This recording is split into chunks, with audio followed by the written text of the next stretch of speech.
ناحق ہے، ظلم اور زیادتی ہیں، قانون کی خلاف ورزی ہے۔ عوام یہ نہیں سمجھتی کہ یہ قانون کے دائرے میں رہتے ہوئے جیل ہے، بلکہ زور زبردستی والا جیل ہے۔ اس لیے یہ آواز پہلے کبھی کبھار لوگ ہم سے پوچھتے تھے خان کا کیس کب لگ رہا ہے، اب ہر وقت یہی آواز لگ رہی ہے، خان کیوں رہا نہیں ہوا۔ یہ رہائی انشاءاللہ ہر حال میں ہونی ہے۔ ہمارے ساتھ زیادتیاں ہوئی، 2 بجے تک صبح کے وقت ٹرائل چلتے رہے۔ ہمارے 39 پارلیمنٹیرین کی کوالیفیکیشن ایٹ رسک ہے۔ ہم سمجھتے ہیں اس سے جمہوریت خطرے میں پڑ جائے گی۔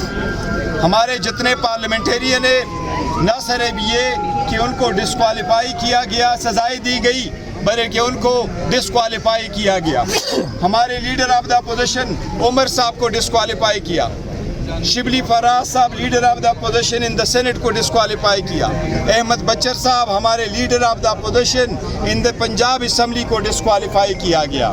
ہم یہ سمجھتے ہیں کہ ہم پارلیمانی لیڈر جو ہماری ہے زرتاج گل صاحبہ، وہ بھی اس کو بھی ڈسکوالیفائی کیا، احمد چٹھا صاحب کو، رائے احمد کرل صاحب کو، حیدر صاحب کو، سب کو ڈسکوالیفائی، عبداللطیف صاحب کو، یہ سارے بلال اجاز صاحب، یہ سارے ڈسکوالیفائی ہوئے۔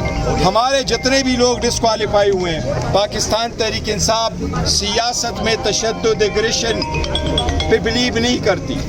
پاکستان تحریک انصاف چاہتی ہے کہ قانون کی بالادستی ہو، آئین کی بالادستی ہو۔ ہماری آواز یہی ہے، ہمارے ساتھ انصاف کیا جائے۔ اگر پارلیمنٹ کے دروازے بند ہو، پارلیمنٹ سے پکڑ دکڑ ہو، پارلیمنٹ سے لوگوں کو باہر کرے، تو بتائے کس فورم میں پھر چلے جائیں۔ پھر روڈ میں نہ آئے، سپریم کورٹ کے سامنے جانے سے بھی روکے، پھر ہم کہاں چلے جائیں۔ اس لیے یہ وقت ہے ملک کو بچانے کا، ریاست کو بچانے کا، جمہوریت کو بچانے کا۔ یہ غیر ذمہ دارانہ قسم کی کارروائیاں، یہ انلیگل، یہ زیادتیاں جو ہو رہی ہیں، یہ سب ختم ہو اور ونس اینڈ فار آل اس ملک کی بہتری کے لیے اقدام ہو۔ خان صاحب کی رہائی ہو، وہاں سے ابتدا ہوگی۔ جب تک اس کی رہائی نہیں ہوتی، انشاءاللہ تحریک ایسی چلتی رہے گی انشاءاللہ تعالی۔